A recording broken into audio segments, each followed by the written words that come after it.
Hello everyone, class 9th की science का 4th chapter structure of an atom, जिसके अंदर Thomson's model of an atom हम already एक वीडियो इसके ऊपर कर चुके हैं। तो आज हम करने वाले हैं Rutherford's model of an atom. तो चलिए फिर शुरू करते हैं। So Ernest Rutherford was interested in knowing how the electrons are arranged within an atom. देखिए, रदरफोर्ड, जिनको कि आगे चल के फादर ऑफ न्यूक्लियर फिजिक्स भी कहा जाएगा, वो एक एक्सपेरिमेंट कंडक्ट करते हैं। क्या जानने के लिए? वो ये जानना चाहते हैं कि एटम के अंदर इलेक्ट्रॉन्स कहाँ पर अरेंज्ड होते हैं। ठीक है, तो क्या जानना चाहते हैं? इलेक्ट्रॉन का प्लेस इन एन एटम। लेकिन खोज किसकी कर बैठेंगे? न्यूक्लियस की। इसीलिए इनको फादर ऑफ न्यूक्लियर फिजिक्स भी कहा जाएगा। ठीक है, तो चलिए स्टार्ट करते हैं। रदरफोर्ड जो थे, उन्होंने एक एक्सपेरिमेंट डिजाइन किया और इस एक्सपेरिमेंट में उन्होंने फास्ट मूविंग अल्फा पार्टिकल्स लिए।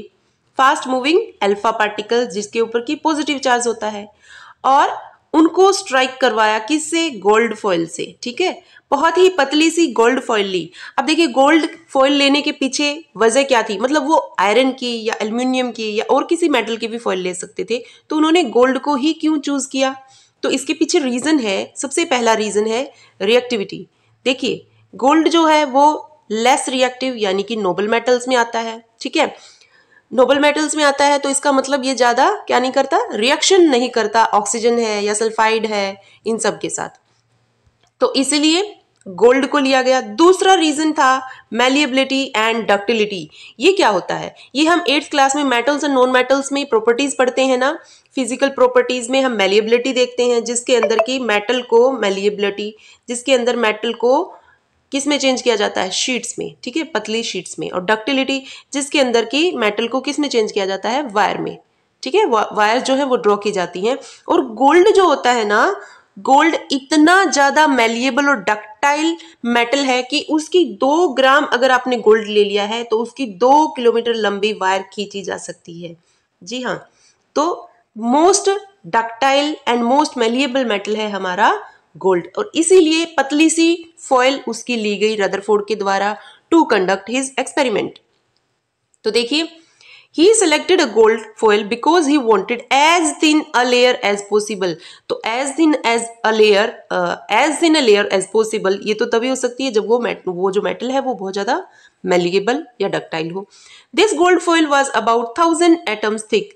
1000 एटम जो है वो अरेंज्ड थे उस गोल्ड फॉइल के अंदर। ठीक है, देन आगे देखिए, alpha particles are doubly charged helium ions. अभी मैंने बताया कि अल्फा पार्टिकल जो है वो पॉजिटिव चार्ज है, और पॉजिटिव चार्ज है यानी ये किसके जैसे हैं? ये हीलियम एटम के जैसे हैं, हीलियम आयंस के जैसे, नॉट एटम, हीलियम आयंस के जैसे। ठीक है, since they have a mass of 4 mu. देखिए, हीलियम जो है जिसका एटॉमिक नंबर है 2 और मास है जिसका 4 म्यू। म्यू मतलब एटॉमिक मास यूनिट। तो इतना ही मास था किसका? अल्फा पार्टिकल्स का। ठीक है, जिससे एक्सपेरिमेंट कंडक्ट करवाने वाले हैं।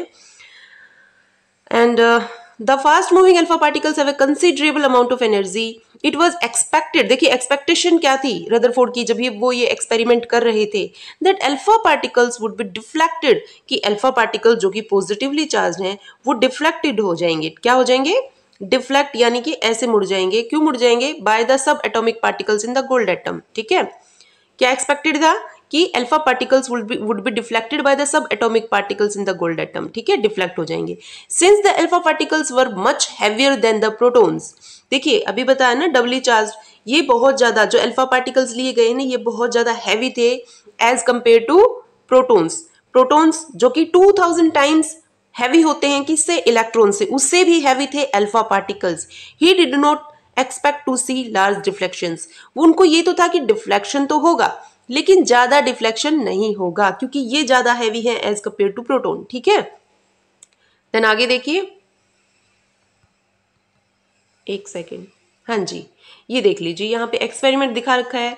यहाँ पे अल्फा पार्टिकल्स को, ये देखिए अल्फा पार्टिकल्स, और ये है आपके गोल्ड एटम्स। जहाँ पे ये डॉट सी है ना, ये न्यूक्लियस दिखाया गया है। ठीक है, तो यहाँ पे देखेंगे हम कि मोस्ट ऑफ द जो अल्फा पार्टिकल्स की रेडिएशन है वो सीधी चली जाएंगे विदाउट एनी डिफ्लेक्शन, लेकिन कुछ में डिफ्लेक्शन होगा, बहुत कम में, और कुछ में इतना डिफ्लेक्शन कि जिस रास्ते आए उसी रास्ते वापस। ठीक है, तो यही सब हम अभी देखेंगे जो कंडक्ट किया गया एक्सपेरिमेंट बाय किसके द्वारा, Rutherford. So but the alpha particle scattering experiment give totally unexpected result. उन्होंने एक्सपेक्ट नहीं किया था कि ये रिजल्ट्स आएंगे। ठीक है, the following observations were made, और क्या देखा गया रदरफोर्ड के द्वारा, तो सबसे पहले देखा गया कि most of the fast moving alpha particle passed straight through the gold foil. ये देखिए स्ट्रेट जा रहे हैं ना, बिल्कुल मोस्ट ऑफ द, बहुत सारे बिल्कुल स्ट्रेट चले गए विदाउट एनी डिफ्लेक्शन।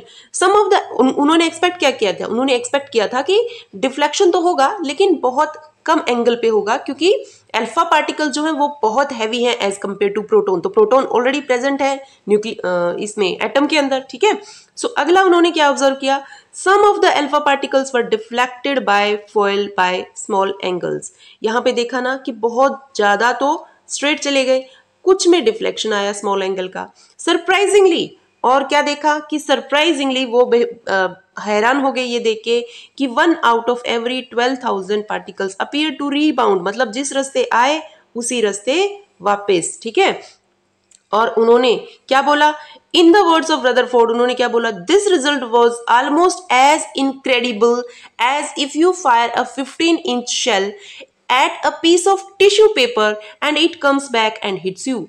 क्या कहने का मतलब है, उन्होंने बोला कि देखिए ये मेरे लिए इतना इनक्रेडिबल, अविश्वसनीय था कि जैसे कि अगर आपने एक टिश्यू पेपर लिया है, टिश्यू पेपर कितना पतला होता है ना टिश्यू पेपर, और अगर आप 15 इंच की शेल इसको ऐसे स्ट्राइक करवाते हो तो देखो एक्सपेक्टेड क्या है कि टिश्यू पेपर फट जाएगा and it will go like this. ठीक है, लेकिन रिजल्ट क्या आया कि ये जो है ये यहाँ से स्ट्राइक करके अगर आपके पास वापस आ जाए, जितनी हैरानी आपको होगी मुझे भी सेम इतनी ही हैरानी हुई इस एक्सपेरिमेंट के द्वारा। मैं एक्सपेक्ट कुछ और करके बैठा था और रिजल्ट कुछ और आया। किसने बोला, ये रदरफोर्ड ने। ठीक है, आगे बढ़ते हैं। देखिए Rutherford father of nuclear physics, जिनको कि क्या मिलेगा, नोबेल प्राइज इन केमिस्ट्री। देखिए जे थॉमसन को किस में मिला था, फिजिक्स में, इनको किस में मिला है, केमिस्ट्री में। उनको 1906 में मिला था, इनको मिला है 1908 में। ठीक है, आगे चलिए।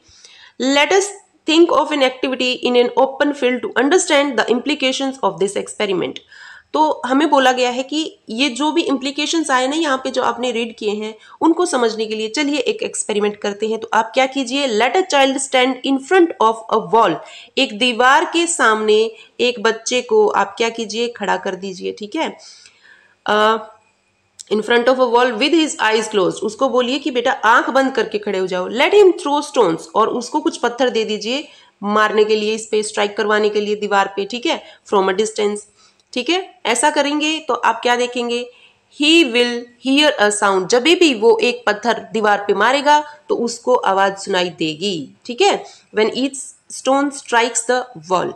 If he repeats this 10 times, अगर वो 10 बार भी उस पत्थर को दीवार से मारेगा, he will hear the sound 10 times, तो उसको 10 बार ही आवाज सुनाई देगी। ठीक है, लेकिन but a blind folded child, लेकिन अगर एक बच्चे की आंख पे पट्टी बांध के उसको खड़ा कर दिया जाए, were to throw stones at a barbed, देखिए समझने की कोशिश कीजिए, बार्ब्ड वायर फेंस। ठीक है, क्या कहने की कोशिश कर रहा है कि आपने तार लगा रखी है, ऐसे फेंसिंग करते हैं ना हम, तो फेंसिंग में हम वायर की ऐसे तार लगा देते हैं। ठीक है, ये तार है, तो हम देखते हैं कि इनके बीच में काफी ज्यादा एम्प्टी स्पेस या गैप होता है। ठीक है, तो इसने बोला कि एक लड़के को आप यहाँ पे ब्लाइंड फोल्ड करके आंखों पे पट्टी बांध के यहाँ खड़ा कीजिए और उसको बोलिए कि अब पत्थर मारे वो यहाँ पे इस पे। तो देखिए यहाँ पे गैप कितना ज्यादा है, तो जितने भी पत्थर होंगे उसमें से ज्यादातर पत्थर जो होंगे, जो स्टोन्स होंगे, वो स्ट्रेट अवे इस गैप में से निकल जाएंगे और कोई साउंड नहीं आएगी। लेकिन बहुत ही कम जो है वो इस वायर से टकरा के आवाज प्रोड्यूस करेंगे। ठीक है, तो यही उसने यहाँ पे समझाने की कोशिश की है कि most of the stones would not hit the fencing and no sound would be heard. This is because there are lots of gaps, बहुत ज्यादा गैप है in the fence which allows the stones to pass through them. ठीक है, समझ में आई ये बात। तो आगे देखिए, which allow the stone to pass through. Following similar reasoning, यही रीजनिंग देते हुए रदरफोर्ड ने कंक्लूजन निकाला. क्या कंक्लूजन निकाला? तो देखिए ये उन्होंने कंक्लूजन निकाले 3. तो उन्होंने बोला कि देखिए जैसे ये फेंसिंग कर रखी थी ना, आयरन की फेंसिंग थी, ठीक है, और उसने जब ब्लाइंड फोल्डेड बच्चे को स्टोन जब उसने फेंका है यहाँ पे, तो वो एम्प्टी ये जो गैप था इसमें से निकल गए. तो ऐसे ही इसने बोला कि मेरे साथ भी तो सेम ऐसे ही हुआ है ना. मैंने क्या किया, अल्फा पार्टिकल्स के बहुत सारे ये देखिए ये पार्टिकल्स जो थे वो स्ट्रेट निकल गए. इसका मतलब कि यहाँ पे जैसे यहाँ गैप था वैसे ही यहाँ पे भी गैप है, यानी एम्प्टी स्पेस है. तो सबसे पहला इंप्लीकेशन क्या दिया उसने, most of the space inside the atom is empty, खाली है, because most of the alpha particles passed through the gold foil without getting deflected. समझ आया? सेम जैसे यहाँ गैप है ऐसे ही उन्होंने रीजनिंग लगाई कि इसका मतलब एटम के अंदर भी गैप है जिसमें अल्फा पार्टिकल स्ट्रेट निकल जाते हैं. ठीक है, अगला क्या उन्होंने रीजनिंग लगाया, उन्होंने बोला कि very few particles were deflected, बहुत कम में डिफ्लेक्शन आया. देखिए बहुत कम यहाँ आ रहा है, ये देखिए ये बहुत कम में, from there path indicating that positive charge of the atom occupies very little space. ठीक है, उन्होंने बोला था ना कि पॉजिटिव पॉजिटिव दोनों एक दूसरे को क्या करते हैं, रिपल करेंगे. ठीक है, तो डिफ्लेक्शन तो देखने को मिले लेकिन बहुत कम पार्टिकल्स में डिफ्लेक्शन देखने को मिले. इसका मतलब पॉजिटिव चार्ज तो है एटम में, लेकिन वो बोला क्या, उनको ये तो पता था पॉजिटिव चार्ज प्रोटॉन होते हैं. उन्होंने बोला कि ये जो पॉजिटिव चार्ज है ना, it occupies very little space, वो बहुत कम है, इसीलिए तो कम डिफ्लेक्शन देखने को मिल रहे हैं. ठीक है, अगला इंप्लीकेशन क्या था उनका, उन्होंने बोला a very small fraction of alpha particles were deflected by 180 degree, indicating that all the positive charge and mass of the gold atom were concentrated in a very small volume within the atom. देखिए यहाँ पे बिल्कुल टकरा के वापस, है ना. तो उन्होंने बोला कि 180 डिग्री का डिफ्लेक्शन तभी देखने को मिलेगा जो all the positive charge and mass of gold atom were concentrated in a very small volume within the atom. बहुत कम देखने को मिला ना, 12,000 में से सिर्फ एक. ठीक है, तो इसका मतलब जो पॉजिटिव चार्ज है ना वो बहुत ही स्मॉल वॉल्यूम लिए हुए है एटम में, बाकी का सारा एटम एम्प्टी है, बहुत कम स्पेस है जहां पे कि पॉजिटिव चार्ज है. ठीक है, ये बताया रदरफोर्ड ने अपने एक्सपेरिमेंट से. Okay, clear? आगे देखिए जी. Further the data he also calculated, from the data he also calculated that the radius of the nucleus is about 10 raised to the power 5 times less than the radius of the atom. जी, उसने बोला कि मान लीजिए एक second, यहाँ पे अगर ये उसने बोला अगर ये न्यूक्लियस है, ठीक है, अगर ये न्यूक्लियस है और उसका रेडियस हम यहाँ से लेते हैं ना, सेंटर से ये r ऐसे लेते हैं, अगर ये रेडियस जो है मान लो कि अगर ये 10 है, ठीक है, कितना है, 10 है, तो ये जो एटम है ना, एटम का जो रेडियस होगा, यानी यहां से लेके और ये वाला जो r होगा, ये इससे 10 raise to the power 5 times ज्यादा होगा.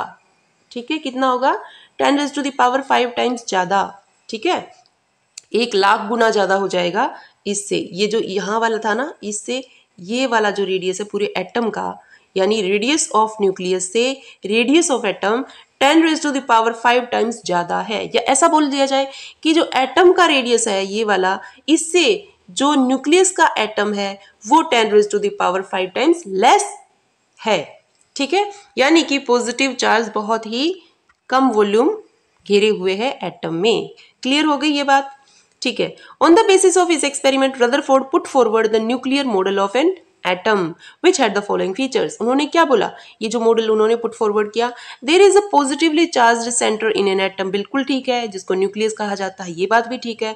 क्या बोला कि एटम के अंदर एक पॉजिटिव चार्ज्ड सेंटर है जिसको न्यूक्लियस कहा जाता है.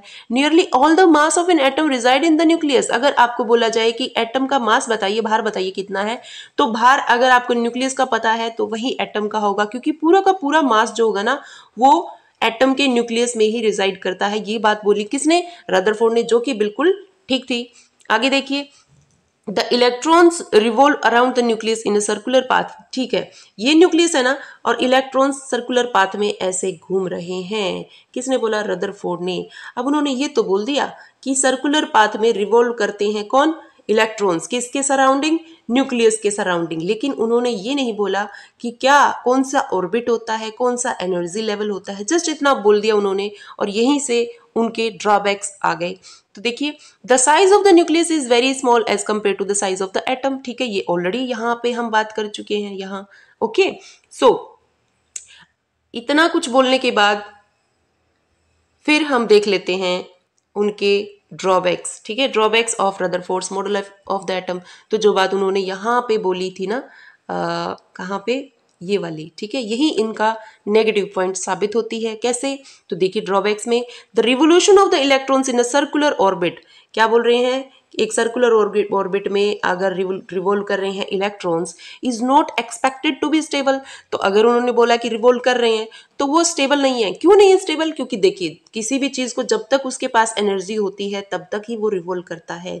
ठीक है, एनी पार्टिकल, जैसे ही एनर्जी खत्म हो जाएगी वैसे ही वो अनस्टेबल हो जाएगा। Any particle in a circular orbit would undergo acceleration. क्या बोला? सर्कुलर ऑर्बिट में हर पार्टिकल जो है एक्सेलरेशन फॉलो करता है। ड्यूरिंग एक्सेलरेशन के टाइम क्या होगा? Charged particles would radiate energy. जो भी चार्ज्ड पार्टिकल्स होंगे वो क्या करते हैं? जैसे चार्ज पार्टिकल यहाँ पे तो इलेक्ट्रॉन्स है, वो क्या करते हैं? वो एनर्जी को रेडिएट करते हैं। ठीक है, और रेडिएट करते हैं एनर्जी कंटिन्यूसली, तो क्या हो जाएगा? एनर्जी लूज हो जाएगी ना। दस the revolving electrons would lose energy. अगर वो रिवॉल्व कर रहे हैं चार्ज पार्टिकल से तो वो एनर्जी लूज करेंगे, और क्या हो जाएगा? फिर एक टाइम ऐसा आ जाएगा जब एनर्जी बिल्कुल नहीं बचेगी और ये जो है न्यूक्लियस में जाके गिर जाएगा इलेक्ट्रॉन। ठीक है, and finally fall into the nucleus. If this were so, अगर ऐसा होगा, the atom should be highly unstable. इसका मतलब तो एटम बहुत अनस्टेबल है। ठीक है, and hence matter would not exist in the form as we know. तो अगर मैटर जो है वो अनस्टेबल है, ठीक है, इलेक्ट्रॉन अनस्टेबल है, इलेक्ट्रॉन की एनर्जी खत्म होती है, अगर न्यूक्लियस में गिर जाएगा, ये अनस्टेबल है, तो मैटर भी अनस्टेबल है। और मैटर इन अनस्टेबल है तो जो मैटर हमारे चारों तरफ हम देखते हैं वो अपनी फॉर्म में कैसे एग्जिस्ट करता है? We know that atoms are quite stable. हमें तो इतना पता है कि भैया एटम स्टेबल है, इसीलिए मैटर स्टेबल है और हम चारों तरफ अपने जो है मैटर को देख पाते हैं। तो यहां से ड्रॉबैक निकल के आ गया रदरफोर्ड का। समझ आई बात कि उन्होंने ये जो बात बोला ना कि electrons revolve around the nucleus in a circular path, लेकिन उन्होंने ना तो किसी एनर्जी लेवल का ना स्पेसिफिक ऑर्बिट का कुछ भी नहीं बताया। तो यही उनका ड्रॉबैक साबित हुआ और जिसको कि आगे आने वाले मॉडल में खत्म किया जाएगा। ये देखिए, ये है Bohr's model of an atom. Niels Bohr जो है वो अगले साइंटिस्ट हैं जिनका हम एटम का मॉडल हम अभी पढ़ने वाले हैं। तो बोहर्स मॉडल ऑफ एटम में in order to overcome the objections raised against Rutherford का जो मॉडल ऑफ एटम था, जिसमें उसको ये नहीं बता पाया कि इलेक्ट्रॉन जो है वो अपनी अगर एनर्जी रिवॉल्व कर रहा है तो रेडिएट करता रहेगा, तो इसको जो है नील्स बोहर ने अपने पोस्टुलेट के द्वारा खत्म किया। उन्होंने दो बातें बोली। क्या बोला? Only certain special orbits known as discrete orbits of electrons are allowed inside the atom। उन्होंने बोला कि भैया ये जो न्यूक्लियस है ना, इसके चारों तरफ एक पर्टिकुलर एक स्पेसिफिक पाथ होता है जिसको ऑर्बिट कहा जाता है। इसी पाथ में अलाउड है इलेक्ट्रॉन का रिवॉल्व करना, इसके अलावा नहीं। ठीक है, while revolving in discrete orbits the electrons do not radiate energy। और जब इलेक्ट्रॉन्स रिवॉल्व करेंगे डिस्क्रीट ऑर्बिट्स में तो वो रेडिएट नहीं करेंगे एनर्जी को। ठीक है, रेडिएट नहीं करेंगे एनर्जी, एनर्जी खत्म नहीं होगी, वो अनस्टेबल नहीं होगा और वो न्यूक्लियस में नहीं गिरेगा। ये बात बोली बोहर्स मॉडल ऑफ एटम में। ठीक है, उसके बाद देखिए आगे देखते हैं हम। दीज ऑर्बिट्स और shells are called energy levels. जो ये पाथ बताए गए ना, ये वाला ये पाथ जो है, इनको एनर्जी लेवल कहा गया एटम के अंदर। ठीक है, जिसको कि यहाँ पे शो किया गया है। दीज ऑर्बिट्स और shells are represented by the letters KLMN। ठीक है, तो ये न्यूक्लियस है आपका, ये है न्यूक्लियस। न्यूक्लियस के सबसे पहले वाली शेल क्या कहलाएगी? K, फिर अगले वाली कहलाएगी L, फिर M, फिर N। ठीक है, तो KLMN, या फिर अगर नंबरिंग करेंगे तो 1 2 3 and 4 N का नंबर होता चला जाएगा। ठीक है, ओके। देन उसके बाद दो सब एटॉमिक पार्टिकल्स खोजने के बाद और आपका जो क्या बोलते हैं इसको, न्यूक्लियस की खोज करने के बाद हम बढ़ते हैं थर्ड सब एटॉमिक पार्टिकल जो है न्यूट्रॉन। सबसे लास्ट में 1932 में Chadwick discovered another sub atomic particle which had no charge. Neutral है ना ये, मतलब कोई ना पॉजिटिव ना negative, electron negative, proton positive और न्यूट्रॉन जीरो, यानी कि कोई भी चार्ज नहीं होता है न्यूट्रॉन के ऊपर। ठीक है, और मास कितना होगा? Mass nearly equal to that of proton. देखिए हमने क्या देखा कि जो प्रोटॉन्स हैं 2000 टाइम्स है किससे, इलेक्ट्रॉन से। इलेक्ट्रॉन तो बिल्कुल नेग्लिजिबल है मास में, नाम मात्र का मास होता है इसमें, ठीक है। प्रोटॉन इनसे बहुत हैवी हो गए, और न्यूट्रॉन बिल्कुल मास में सिमिलर है प्रोटॉन के, ठीक है। Then mass equal to that of proton, ठीक है। It was eventually named as neutron. Neutrons are present in the nucleus of all atom, सभी में होगा एक्सेप्ट हाइड्रोजन। ये बहुत अच्छा एक्सेप्शन बोला गया है, ठीक है। देखिए इसके पीछे रीजन पता है क्या है, हाइड्रोजन जिसका एटॉमिक नंबर होता है 1, यानी number of proton 1, number of electron 1, लेकिन प्रोटॉन्स और न्यूट्रॉन्स, ध्यान से समझना, प्रोटॉन्स और न्यूट्रॉन्स तो न्यूक्लियस के अंदर रिजाइड करते हैं और इलेक्ट्रॉन्स बाहर रिवॉल्व करते हैं। अब न्यूट्रॉन्स जो हैं वो उसका मेन फंक्शन होगा प्रोटॉन जो कि पॉजिटिवली चार्ज है, ठीक है, उनको होल्ड करके रखना। तो न्यूट्रॉन्स की जरूरत नहीं पड़ेगी हाइड्रोजन में, क्यों, क्योंकि प्रोटॉन एक ही है, तो इसीलिए उसमें न्यूट्रॉन जो है वो नहीं होता। हाँ, अगर आइसोटोप्स की बात करें ना, आइसोटोप्स की जो हम आगे करने वाले हैं, तब न्यूट्रॉन की जरूरत पड़ेगी, ठीक है जी। आगे देखिए, तो एक सेकेंड, हाँ जी। In general neutron is represented by n, the mass of an atom is therefore given by the sum of mass of proton and neutron present inside the nucleus. अभी हम ये बात तो रदरफोर्ड ने भी बोली थी कि जो भी मास है ना वो न्यूक्लियस के अंदर ही है, ठीक है। इलेक्ट्रॉन्स बाहर रिवॉल्व करते हैं जिसका नाम मात्र का मास होता है, तो उसके मास को हम कंसिडर नहीं करते हैं, खाली न्यूट्रॉन और प्रोटॉन, क्योंकि दोनों ही मास में इक्वल होते हैं। तो न्यूट्रॉन और प्रोटॉन दोनों ही न्यूक्लियस में रहते हैं। तो जितने प्रोटॉन, ठीक है, मान लीजिए हीलियम की बात करें, प्रोटॉन 2 है, न्यूट्रॉन 2 है, ठीक है, तो इन दोनों को ही प्लस किया जाएगा और एटम का मास हमारे पास आ जाएगा, यानी 4 म्यू। क्लियर, 2 इलेक्ट्रॉन है जो कि बाहर जो है रिवॉल्व करते हैं न्यूक्लियस के चारों तरफ। So I hope we are clear with the subatomic particles, यानी प्रोटॉन, न्यूट्रॉन, इलेक्ट्रॉन, ठीक है। अगली वीडियो में हम बात करेंगे how are electrons distributed in different orbits, यानी शेल्स। सो जो 2n² वाला फार्मूला है उसको ढंग से समझेंगे। सो पढ़ते रहिए तब तक, थैंक यू।